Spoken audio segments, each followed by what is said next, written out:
அனைவருக்கும் வணக்கம். UGTRB mathematics exam வச்சுல ஒரு முக்கியமான ப்ராப்ளம் பார்க்க போறோம். இது பார்த்தீங்க அப்படின்னா குரூப் 3 இருந்து கேட்ட முக்கியமான ப்ராப்ளம். இது வந்து என்னுடைய test batch question problem number 50. Okay. So இது போல கொஸ்டின்லாம் நீங்க ப்ராக்டிஸ் பண்ண நீங்க ஆட்டோமேட்டிக்கா எந்த ஒரு எக்ஸாமுக்குமே நீங்க பயம் இல்லாம போயிட்டு எக்ஸாம் எழுதிட்டு வந்துடலாம். ஸோ இதுக்கான எக்ஸ்பிளனேஷனும் கொடுத்துருக்கேன் டெஸ்ட் பேட்ச்ல. இப்போ என்னுடைய வீடியோஸ் நான் இதை போடலாம் அப்படின்னு இந்த ப்ராப்ளத்தை சூஸ் பண்ணியிருக்கேன். ஸோ ப்ராப்ளம் நடந்து பாருங்களேன். Number of elements of order 7 in cyclic group of order 49.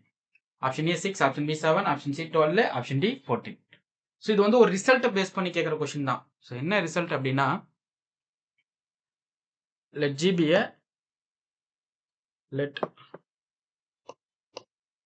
G be a finite cyclic group. Okay, finite cyclic group of order n, and suppose D divides n அப்படி இருந்தா, then the number of elements of order D in G is phi of D. இது வந்து Euler function.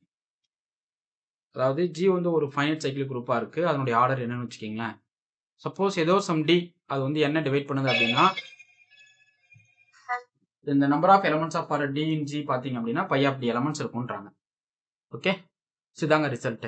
இந்த result வச்சு தான் இந்த கொஸ்டினை frame பண்ணினேன். ஆக்சுவலா பாருங்க, என்னவா இருக்கணும், கொஸ்டின் நல்லா கவனிங்களேன். G வந்து ஒரு சைக்கிளிக் குரூப்பா இருக்கணும். இந்த சைக்கிளிக் குரூப் கொடுத்துட்டேன். அதனுடைய ஆர்டர் வந்து ஃபைனைட் ஆர்டர் தான். n = 49. ஸோ இங்கே D வந்து 7. ஸோ 7 டிவைட்ஸ் 49 பார்க்கணும். டெஃபினட்டாக டிவைட் பண்ணும். அப்படி பண்ணுறச்ச the number of elements of order 7 in cyclic group பார்த்தீங்கன்னா phi of D elements. அப்போ phi of 7 elements. So answer பார்த்தீங்கன்னா இது ப்ரைமாக இருந்தால் phi of P, ப்ரைமாக இருந்தால் P - 1 இருக்கும். ஓகேங்களா? அப்போ 7 - 1 நமக்கு என்ன கிடைக்கும்? 6 வரும். அவ்வளோதாங்க ஆன்சர். ஸோ எது பாருங்க, ஆப்ஷன் ஏ தான் கரெக்ட். சிம்பிள். இது போல நிறைய கொஸ்டின்ஸ் உங்களுக்கு வந்து வீடியோ கொடுக்க போறேன். இதெல்லாம் சும்மா சாதாரணம். இதை விட நிறைய பார்க்க போறோம். ஓகே, ஸோ என்னுடைய சேனல் ரெகுலராக வாட்ச் பண்ணுங்க. நான் கொடுக்குற கண்டென்ட்டை டெய்லி நோட் போட்டு எழுதுங்க. உங்களுக்கு ப்ராப்பர் மேக்ஸ் உங்க கையில வந்து சேரும். சார் இந்த ரிசல்ட் எனக்கு தெரியுது சார், இதுக்கு உங்களால ப்ரூஃப் கொடுக்க முடியுமா? சும்மா நீங்க வந்து அப்படியே ரிசல்ட்னு சொல்லி நீங்க ப்ராப்ளம் போடாதீங்க. ப்ரூஃப் கொடுங்கன்னா இதுவும் கொடுக்க போறேன். ஸோ ப்ரூஃப் நான் வீடியோஸ் கொடுத்துட்டு வர போறேன். எல்லா தியரி எல்லா ரிசல்ட்ஸும் வந்து என்னுடைய அப்கமிங் வீடியோஸ்ல நீங்க டெஃபினட்டா ப்ரூஃப்ஸ் அக்செப்ட் பண்ணலாம். உங்களுக்கு அப்படி வேணும்னா கூட இது டைரக்டா ஒரு புக் இருக்கு, ஐஎன் எஸ்டின் அப்படின்னா காலியன், ஜோசப் காலியன். அந்த புக்ல பாத்தீங்கன்னா இந்த ரிசல்ட் அப்படியே இருக்கும். ஓகே, அதுக்கான ப்ரூஃப் வேணா அதில் பார்த்துக்கங்க. நானே டீச் பண்றேன், எல்லாமே ப்ரூஃப் கொடுக்க போறேன். ஸோ மேத்தமெட்டிக்ஸ்ல நம்ம எல்லாமே கற்று வச்சுக்கிறது ரொம்ப ரொம்ப நல்லது. ஏன்னா நம்ம இருக்கிற ஃபீல்டே மேக்ஸ் இல்லைங்களா?